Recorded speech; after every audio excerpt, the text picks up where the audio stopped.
Hey guys, Kgabo here, and today this is the beginning of life's opening radio rope break. It is Ration and Logic. Yeah, that's its new name, and the new name it will be going under as of next year. This is kind of a pilot kind of series. I may do another pilot episode, because I already can't wait for the new season. But yeah, as you can see here, we're gonna review RAW from Des Moines, Iowa, at the Wells Fargo Center on Monday, the 19th of December, 2022. Paul Heyman introduced himself, and then Roman Reigns cut a promo on Kevin Owens. He said he's going to need a lot more than John Cena to take down the Bloodline. Then they pan to the Bloodline beating up Mustafa Ali and some security guards. This is going to be a running theme of the episode. The Bloodline beating everyone up. And yeah, they went to the cold open, and I swear they keep changing the theme song, and they're not even good. They're terrible, and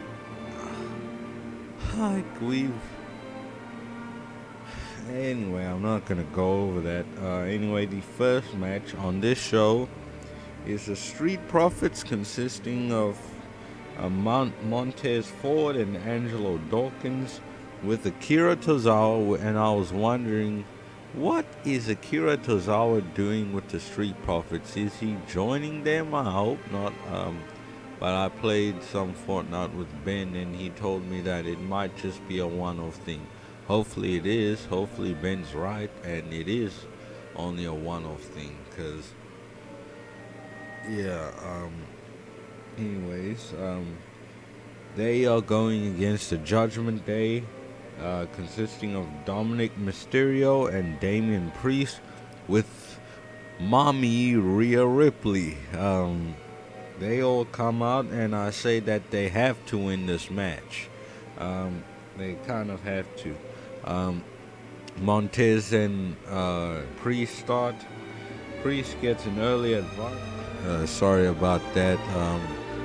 My recording kind of stopped, which was my fault, because the notebook I'm reading out of, it was laying on one of the keys that made it stop. So yeah, hopefully it's still going now.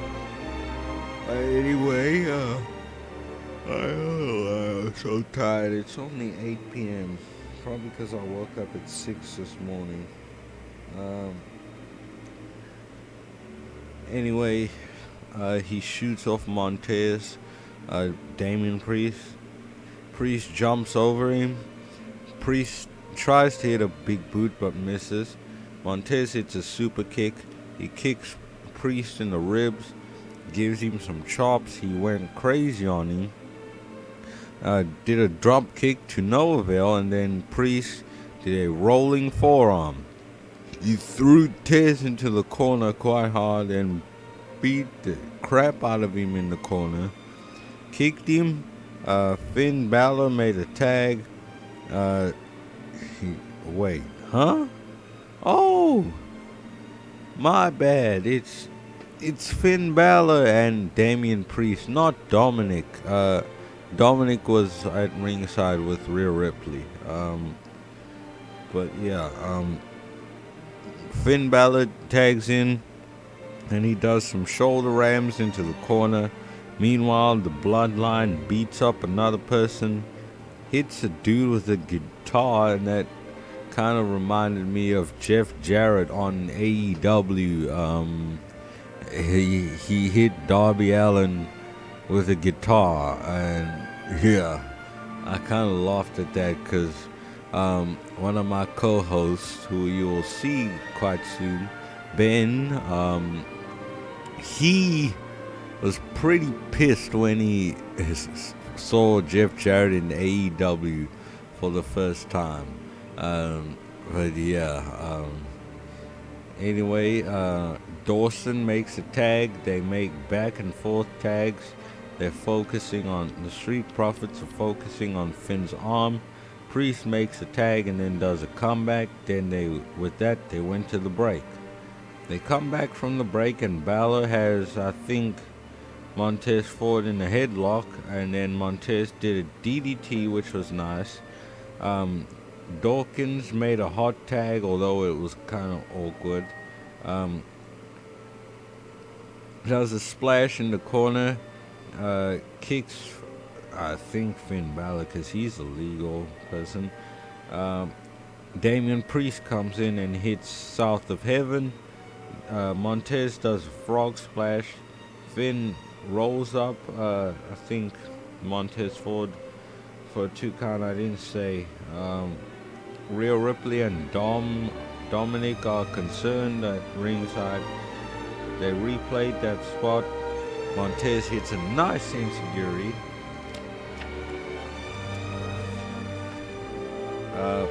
Finn hits a sling blade. Hits a drop kick. Tozawa makes a distraction, and Montez Ford got the pin, and they won. Wrestling 8.5, Logic 7. I'm not that mad that Judgment Day lost, because then it was kind of a fuck finish. They didn't lose clean, which was at least good. They still kind of lost, but yeah. And then Rhea Ripley challenged Akira Tozawa to a match, who's a man, by the way. They went to the break, and then they were actually having this match. The first WWE intergender match in years between Rhea Ripley and Akira Tozawa. And then Tozawa couldn't even bring himself to hit Rhea Ripley, and then she laughed and challenged him to hit her. She hits a big boot for a 2 count. They replayed that spot. Rhea Ripley stomps Tozawa in the corner. She does a hammer throw. She beats the crap out of him. She hits a vertical suplex on him for a 2 count. And then Corey Graves said a lot of people are willing to trade places with Akira Tozawa. And I think he said Akira Tozawa, because I wrote Rhea Ripley, because then if you trade places with Rhea Ripley, you're the one beating up Akira Tozawa.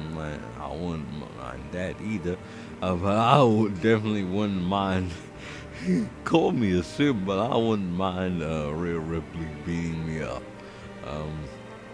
But Tozawa tries to make a comeback. Rhea hits a fallaway slam, tries to hit a fallaway slam, but Tozawa escaped. Tozawa hit a Hurricane Runner, sending Rhea Ripley outside. Montez Ford taunted at ringside. Tozawa tried to do a dive, but Finn Balor stopped him.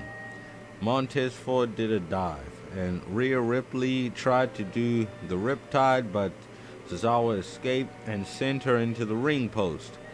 Tozawa missed a senton, and then Rhea Ripley finally hit the Riptide for the win. I gave Wrestling a 7 and Logic a 7. I personally had no problem with this match. It only made Rhea Ripley look good, and Tozawa really has nothing to lose, so this was fine. I had zero problem with this, although I think some people definitely wouldn't like it. I'm not gonna say their names, but I think it's all right. I'm back. I didn't have a problem with Rhea Ripley vs. Damian Priest. I gave that match Wrestling a 7 and Logic a 7. And and now we have Seth Rollins versus Bobby Lashley. Their history package where Bobby Lashley was suspended, I believe, for hitting officials and referees. And then Adam Pearce was backstage. He was asked to address the issue of Bobby Lashley. MVP tried to step in and ask for a word, but then Adam Pearce was immediately called to attend to some other business, which kind of made MVP being there kind of pointless. Because we don't know what he was finna say until... not even until we didn't know what he was gonna say. He was gonna say something, and then Adam Pearce was called to go and see something. So yeah, I don't get that. The third match on this episode of Raw, the OC's Gallows and Anderson with Mia Yim and AJ Styles versus Alpha Academy, Otis and Chad Gable, who are still employed somehow. The OC comes out, then they go to the break, they come back, and then Dolph Ziggler and someone else was also attacked by the Bloodline. Alpha Academy comes out, the match starts.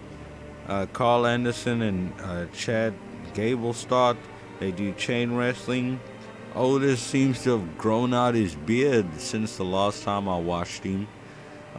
Gallows made a tag, did some body blows in the corner. OC did a double team, and I don't have time for this. I'm gonna skip to the end. I skipped to the end, and the OC won, which was good, and then Bloodline attacked them. I gave wrestling a 0 and logic a 3, only because 1 point because actually 2 points because the OC won the match, and the Bloodline came out.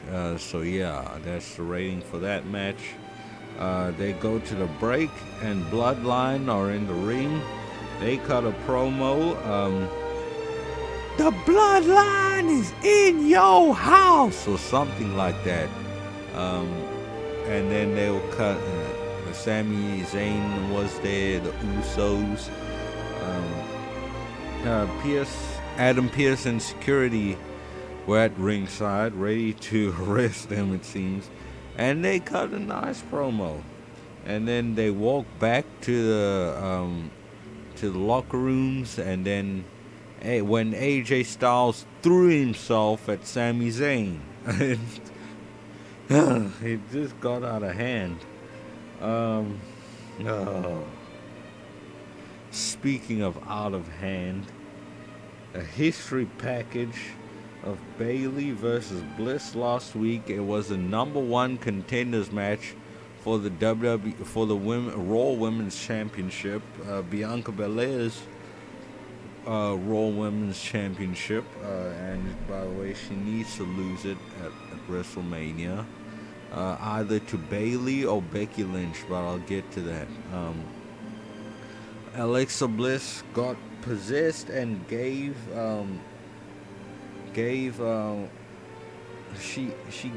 Bianca Belair, Sister Abigail, hugged her, and then gave her Sister Abigail, and she got possessed by Bray Wyatt. And I'm like, oh no, they're not gonna bring this piece of shit back. I'm sorry, there will be profanity, a bit of profanity on this episode, probably over these next few segments, because this couple minutes, half an hour, was pretty bad television. And then AJ Styles is yelling at Adam Pearce, and then AJ Styles got a match. He's gonna have a match with Sami Zayn later tonight. Then they went to a backstage interview with Alexa Bliss and Raw Women's Champion Bianca Belair. Bliss is the number 1 contender. I don't know why. Bliss asked what happened, and Bianca Belair said, I don't know, you tell me. She said, "Oh, I think I meant to write Belair there." Bliss says that Bray Wyatt abducted her, then turned her into a version of herself that she's never seen before. And I'm like, oh, good grief, help me. And I'm like, Skip. And I'm like, Triple H, what are you doing? Bray Wyatt, what are you doing? Why do you have your grubby hands in the women's division again? Turns out maybe it's Liv Morgan turned out better because she didn't end up being Sister Abigail. I think Liv Morgan was great that she didn't become Sister Abigail.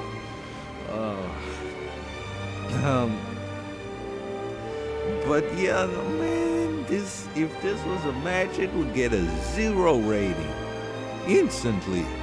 And speaking of terrible television, which is skippable and where a 0 rating is due, a ladder match for I think $1 million, 100K, between The Miz and Dexter Lumis with Johnny Gargano. I do this as a mic test when I record with Josh. Fuck Johnny Gargano, fuck Johnny Gargano. 1, 2, 3, can you hear me? And that should tell you enough what I think of Johnny Gargano. I never liked him. I never have liked him. I don't like him now. I never will like him. Especially now that he's doing this shit. He's a lackey to Dexter Lumis. Corey Graves says everything The Miz does defies logic, which is nice. And then he went on to call Johnny Gargano a schmo. Man, my man Corey Graves is on a roll. Man, he's the best commentator of this whole show. And by the way, Kevin Patrick is a commentator now. He was previously a backstage interviewer, but now he does commentary. Anyway, and yeah, I didn't take much notes. Bronson Reed helped. K is in the WWE, but he's with The Miz, and he helped Miz win the money. And I gave this a 0 rating. Wrestling 0, Logic 0. And like The Miz is literally a talent leech. He clings onto every good NXT talent just to stay relevant, because he knows that if it wasn't for Gargano and Dexter Lumis and Bronson Reed, nobody would be watching any of this and would be skipping straight over it. That's it. I'm not gonna say any more than that. Anyway, on to some better stuff. That 30 minutes, those past few segments, that Bliss segment, this ladder match, Alpha Academy, that was some terrible television right there. I don't want to see that stuff ever again. And now we have the 5th match on this Raw, this special holiday Raw. And by the way, I hope you guys are having a wonderful Christmas. I believe this should be out on Christmas Day, along with Certified Bangers, which should have been out a little earlier than this. If you haven't listened to that already, then go and listen to that. It's the special Christmas with Certified Bangers episode. But anyways, let's go to this next match. And it is between AJ Styles and Honorary Uce Sami Zayn. Now they start. AJ Styles loads off on Sami Zayn. He hits a backbreaker. Sami Zayn throws some right hands. He does a pump handle gut buster. For a second, I thought he was gonna do the riptide. Then I was gonna be mad at him that he did the riptide. I'm like, you move thief. Now you're taking from Will Ospreay and doing everybody else's moves. And I was finna be mad at that, but he did a gut buster instead. I think it was a gut buster. Dropped him on his nuts, so it must be a gut buster. He tries to hit Styles Clash, but then Sami Zayn retreated. Then he did a phenomenal forearm to Sami on the outside, which I thought was weird because it's so early in the match. I do that so damn early in the match. Sami Zayn does a flapjack on the ropes. They replayed the phenomenal forearm and the flapjack. Sami Zayn hits an elbow for a 1 count. He taunts AJ, gives him some right hand punches. AJ does a kind of clothesline backbreaker, which was nice. And then he does a Tekken combo, that combo he does, that boom, boom, boom. I think it was a lariat at the end. Does a sliding forearm, which was also nice. Did a jumping clothesline in the corner, did a stunning neck breaker. Sami Zayn retreated. They replayed that spot. They fought on the outside. And then AJ Styles tried to hit another phenomenal forearm. But I'm so sorry. Sami Zayn shook the ropes and AJ fell off. Then with that they went to the break, and then we come back to the break when AJ Styles hit an Argentine powerbomb for a 2 count, which they called a rack bomb. Maybe I'll call it that next time. They replayed that Argentine powerbomb. Sami Zayn hit a brain buster for a 2 count. They replayed that spot. Sami Zayn hit some right hands. AJ Styles did a Pele kick. Sami Zayn did a exploder into the turnbuckle. Tried to do a hell of a kick, but then AJ Styles countered with a calf crusher. Sami Zayn tapped out, but it wasn't a formal tap out because I think he might have remembered that. Oh shit! I got 5 minutes left. I think. Then Solo Sikoa is in the crowd, and then he distracts AJ Styles, and then Sami Zayn rolled him up for a 2 count. AJ, they fought on the outside. Solo hit a Samoan spike on AJ, and then Sami Zayn hit his Blue Thunder Bomb for the win. I gave Wrestling 9 and Logic a 9. Then Seth Rollins is in his hometown. He cuts a promo, he mentioned the bloodline, and then he went for Roman Reigns. This season, Monday Night Raw doesn't belong to you, bro. It belongs to me. Austin Theory comes out. Then he cuts a promo, and he says, Seth, nothing belongs to you. Then they went back and forth. Then Seth Rollins started yelling, I am a damn man tough.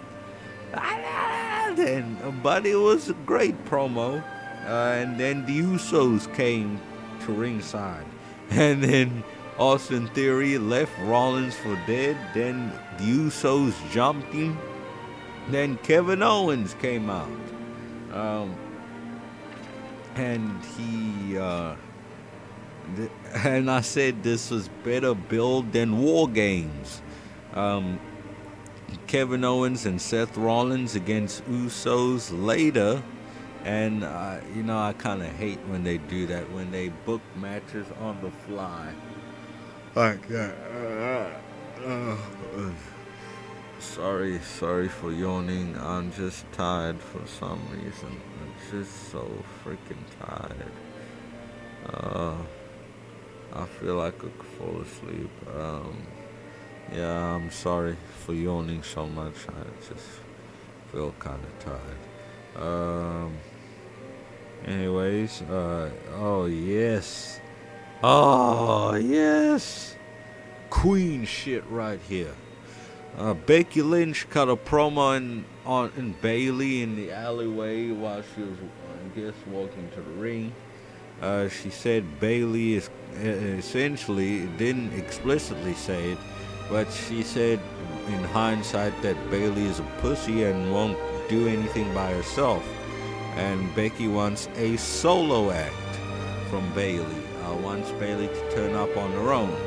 Um, and it was a great promo. I even clapped. I don't have the energy really right now to clap because I feel like I'm falling asleep right now. But yeah, I know. Sorry for yawning so much. Fuck sakes. I'm so damn tired. I went kind of Christmas shopping today, so I guess that took the piss out of me. Um, I'm gonna try and fight through it though. Um, uh, the next match on this is the semi-main event: Becky Lynch versus Bailey. Bailey is still out with damage control, which kind of makes sense because Bailey may not have heard that promo that Becky just cut. She literally cut it before she came out, Bailey. So I don't think.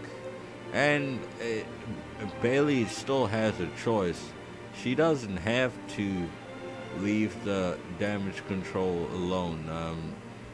If Becky really wanted a solo act, she should have got Adam Pearce or somebody to say, "Hey, please ban damage control from ringside," because that then it would your promo would mean something. It's a great promo, but didn't amount to much because Bailey still came out with damage control. And then Becky Lynch came out after, and then they started the match now. Becky put in the waist lock, Bailey put in the wrist lock. They had chain wrestling, and then they did Young Bucks gymnastics. Becky rolled up Bailey, and she did an arm drag, and it was a real tussle. Bailey stomped Becky in the corner. Becky did a high kick, shoved Bailey, did a jumping shoulder tackle or something like that. A John Cena type of jumping shoulder tackle. She had a big boot, which was nice. No, oh wait, was that? Hold up, why did I write Becky there? Anyway, she hits a jumping right. Becky Lynch. They fight on the apron, with which they go to the break. Bailey, they come back from the break, and Bailey's got Becky in a headlock. She hits a nice suplex. They get into 1-2. Becky does a drop kick. They lay down selling. Then they have another 1-2 exchange. Becky hits the Beck exploder. Becky is going crazy on Bailey.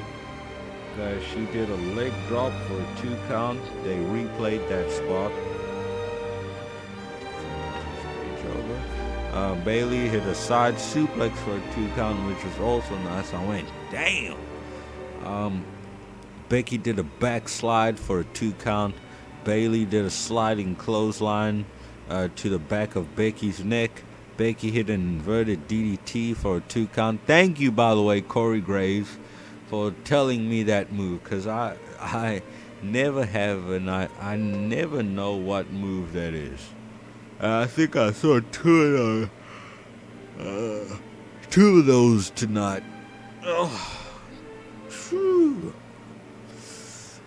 Then they replayed that. Becky missed a leg drop. Bailey hit a Bailey to belly for a 2 count, and then Bailey's pissed because she should have won that. I'm not saying that for me, but you get what I mean. Becky hits an angle slam. They lay down selling. Becky does Diamond Dust, which was a rolling stunner. Or flipping stunner, as Corey Graves said. Um, she did that for a 2 count. Um, Bailey tried to pin Becky, but she had her legs on the rope and the ref caught her.